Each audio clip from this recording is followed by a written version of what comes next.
Bismillah. Bongkar dusta besar Tarim Hadramaut Yaman. Dalam setiap propaganda spiritualnya klan Ba'alawiyan, para imigran Yaman yang menyebut diri sebagai habaib selalu menanamkan satu narasi besar bahwa mereka berasal dari negeri yang termulia di dunia, negeri para wali, negerinya para kekasih Allah, Hadramaut. Mereka menjadikan tanah asal nenek moyangnya itu sebagai simbol kemuliaan dan pembenaran atas klaim keturunan Nabi Muhammad.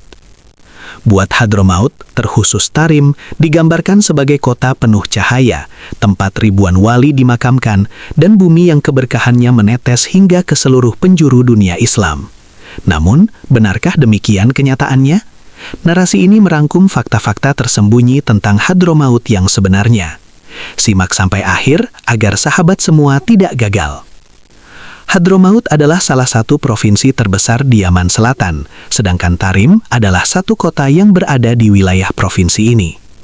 Narasi yang selama ini dibangun oleh klan Ba'alawi tentang kedua tanah ini begitu fantastis, bahkan nyaris melampaui batas rasionalitas atau kewarasan. Berikut sebagian kutipan yang sering dijadikan dasar glorifikasi. Tidak ada tempat di dunia ini yang lebih baik dari Tarim setelah Mekah, Madinah, dan Al-Aqsa.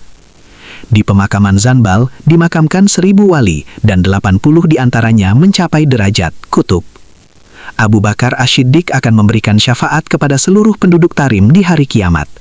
Seandainya engkau mengeluarkan seluruh hartamu untuk berziarah ke Tarim, maka keuntungannya tetap lebih besar. Jalanan Tarim adalah guru, bahkan doa di kamar mandi Tarim pun akan mustajab. Yang setetes ilmu di Tarim lebih baik daripada lautan ilmu di luar Tarim. Penduduk Tarim lebih agung daripada malaikat. Demikianlah contoh 7 pernyataan yang diwariskan turun-temurun di majelis-majelis Ba'alawi di Nusantara. Para muhibin pun terpesona.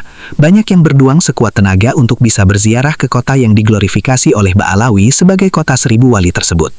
Namun sayangnya, semua keagungan itu hanya hidup di ruang mitos, bukan di ruang sejarah. Fakta sejarah dan penelitian modern justru menunjukkan kebalikannya.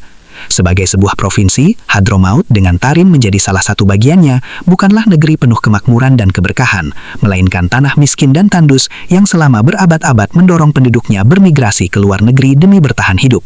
Sejarawan Belanda, Van den Berg, bahkan menulis sejak tahun 1886 bahwa dengan mengatakan orang Hadrami meninggalkan tanahnya karena tidak ada masa depan di sana.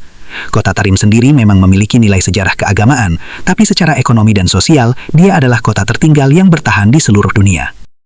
Yang bertahan di tengah kemiskinan struktural. Laporan terbaru dari Sana, Center dan Yunoka menyebutkan, Hadramaut menjadi salah satu provinsi dengan pengangguran dan krisis pangan tertinggi di Yemen. Tarim sendiri bukanlah kota 1000 wali seperti yang diklaim, melainkan kota yang membeku dalam tradisi elitis dan feudalisme. Penelitian sejarawan Jerman Ulrike Freitag menyebut Tarim sebagai masyarakat yang dikontrol oleh kelas religius yang mempertahankan kekuasaan lewat simbol, kesucian, dan dari keturunan. Kelas Sayyad menempati posisi tertinggi, sementara masyarakat biasa disebut masakin, yang berarti orang kecil tak berdaya. Di tengah perang dan krisis ekonomi, keluarga Sayyad, kelompok religius tetap hidup dari donasi diaspora Ba'alawi di luar negeri, sementara rakyat Hadramaut harus berjuang untuk sekedar bertahan hidup. Sejak Perang Saudara pecah di tahun 2015, Hadramaut menjadi salah satu wilayah yang paling menderita akibat kelangkaan bahan bakar, hancurnya infrastruktur, wetipikin, dan ekstrim. Kota Mukalla sempat dikuasai oleh kelompok Al-Qaeda Indi Arabian Peninsula, sementara Tarim sendiri terisolasi, kehilangan wisatawan dan sumber pendapatan. Bangunan kuno dari tanah liat yang ada di kota ini banyak yang roboh tanpa restorasi, sementara rakyat lokal hidup dari kiriman uang keluarga di luar negeri, khususnya klan Ba'alawi yang ada di Indonesia. Ironisnya, di tengah penderitaan itu, klaim Hadramaut sebagai tanah penuh berkah tetap dipertahankan di luar negeri, terutama di Indonesia, Malaysia, dan Afrika Timur. Hadramaut dijual sebagai surga spiritual, padahal kenyataannya hanyalah tanah yang menangis darah dan air mata. Realitas sejarah menunjukkan bahwa Hadramaut adalah tanah miskin yang hidup dari migrasi. Tarim adalah kota feodal yang dikuasai oleh elit religius bernama Ba'alawi, dengan bangunan nasab yang semakin rapuh dan menunggu batas akhir. Kemuliaan yang digembar-gemborkan hanyalah alat legitimasi spiritual bagi klan Ba'alawi yang mengaku sebagai keturunan suci Rasulullah Shallallahu Alaihi Wasallam. Dengan demikian dapat ditarik suatu kesimpulan, Hadramaut dan Tarim yang dijual di atas mimbar bukanlah kenyataan, melainkan hanyalah mitos yang sengaja dipelihara oleh kepentingan glorifikasi nasab klan Ba'alawi. Justru dunia saat ini mengenal Hadramaut sebagai tanah miskin terbelakang dan terpecah belah sejak berabad-abad silam. Tarim yang diklaim sebagai kota seribu wali hanyalah sebuah oas kecil di tengah padang pasir, diapit oleh kemiskinan dan fanatisme keagamaan yang mengeras dari waktu ke waktu. Yang tersisa di Hadramaut dan Tarim hanyalah reruntuhan sejarah, perang saudara, dan krisis kemanusiaan yang seolah tiada berujung. Yemen Selatan kini menjadi ajang perebutan pengaruh antara Iran, Arab Saudi, dan Uni Emirat Arab.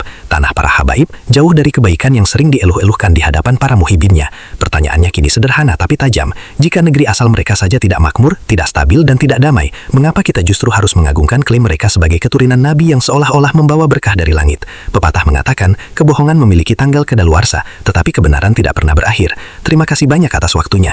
Jangan lupa like and subscribe channel ini. Alhamdulillah.